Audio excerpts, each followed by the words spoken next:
Hi, my name is Aaron Louws, the Supply Chain Technical Manager for CoRsafe. I'm talking today about the proposed master code that's just been released by the National Heavy Vehicle Regulator and to share some insights about the changes and what it could mean for business. At a high level, the 5 things that really stood out to me as having a significant impact on the way that the code is used and that might challenge the way businesses think about their COR obligations today were around how the proposed code is departing from looking at COR through the lens of the 4 primary risk areas being speed, fatigue, mass dimension and loading, and vehicle standards. How it has included hazards and risks that most people probably haven't considered when it comes to COR. There's also a significant emphasis on transport activities as the method for identifying your role and subsequently the risks that you need to manage. The way that they're grouping some of the activities, particularly one of these groups that they've called foundational to meeting obligations under the HVNL.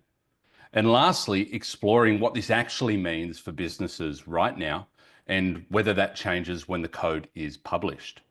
Now, I'm joined today by Nathan Cecil, who heads up Holding Redlich's national transport practice, to help me unpack these 5 points. Nathan, thanks for joining me. Thank you very much for having me.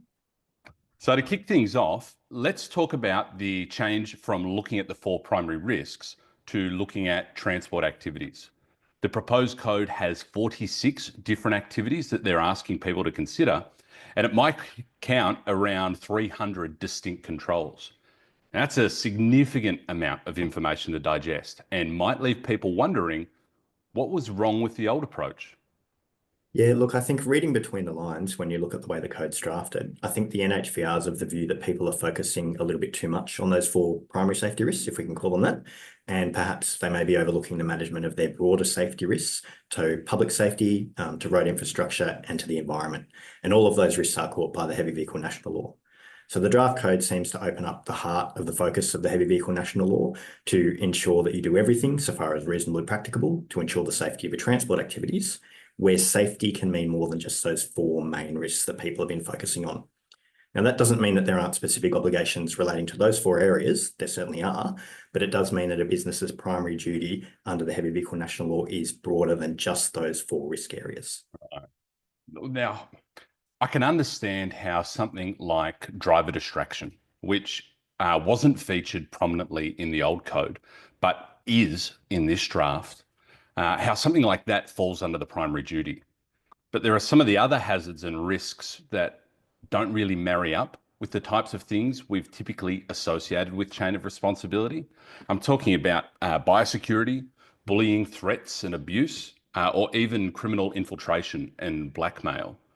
Do these sorts of hazards belong in a code that's meant to focus on transport activities and potentially is failing to implement reasonably practicable controls to manage these risks going to be legally enforceable under HVNL?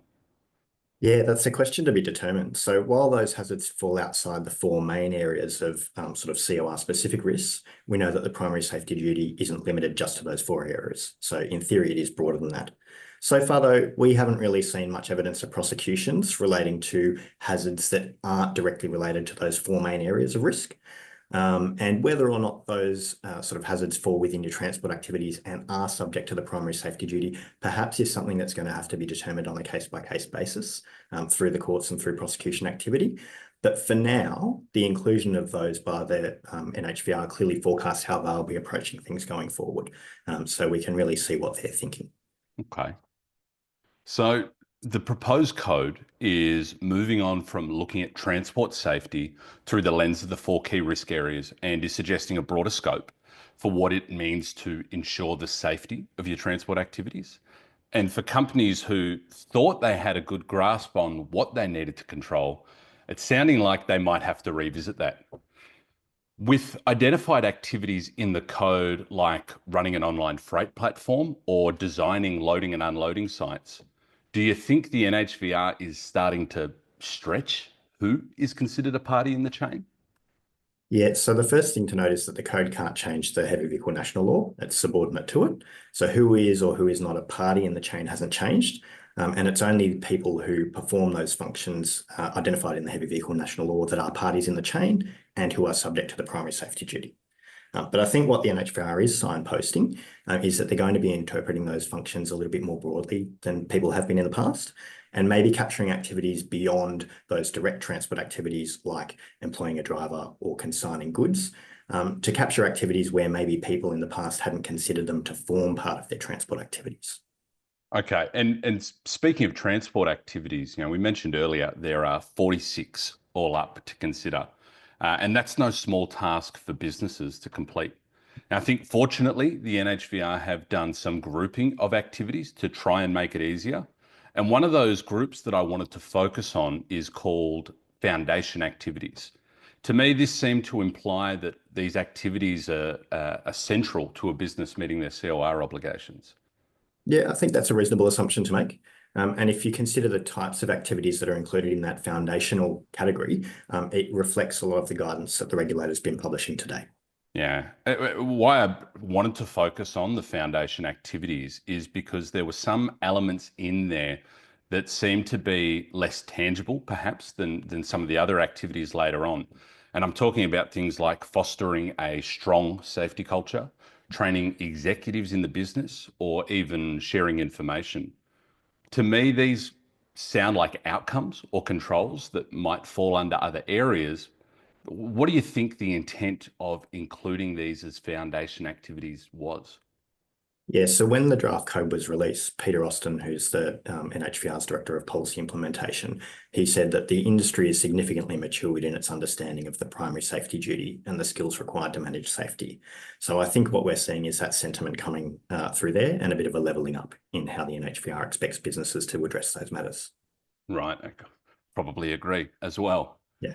So for those who are watching this video and wondering now what this means for them, what I would say is probably this. The proposed code, it doesn't change your existing legal obligations. I think we've covered that in detail. But what it might do is challenge how you've previously considered your role, what is reasonably practicable in ensuring the safety of your transport activities, or what's reasonably practicable for you. It's providing more guidance and specificity around different tasks and controls, and pushing businesses to be more accountable for the hazards and the risks that they influence or control beyond what perhaps has historically been considered. Nathan, given all of this, what should a business be doing in response to the proposed code? And does that change when it's officially released? So the first thing I think they should be doing, and understanding that some things in the code may change before it's released in its final form, is to go through those activities and highlight those that they are involved in.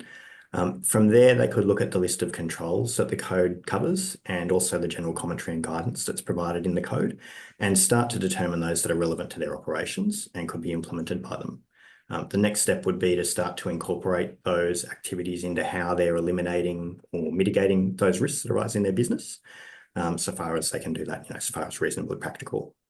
And so I think that the message I'd give is that the code gives real clear insight into how the NHVR sees things and how they'll be approaching things and enforcement activities into the future.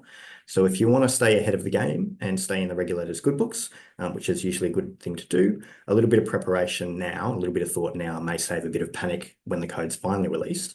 And when we might see customers starting to ask their transport providers, how are you addressing those new elements that the code has teased out and opened up for us?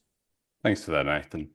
I should mention that if businesses do need more support in understanding what the changes are or what that means for them, we'll be hosting a public webinar on the 2nd of September at 1 p.m. to unpack the proposed master code in a lot more detail than we have here. I strongly encourage businesses, please send through your team for what I know will be an incredibly informative session. Thanks for joining me, Nathan. Pleasure.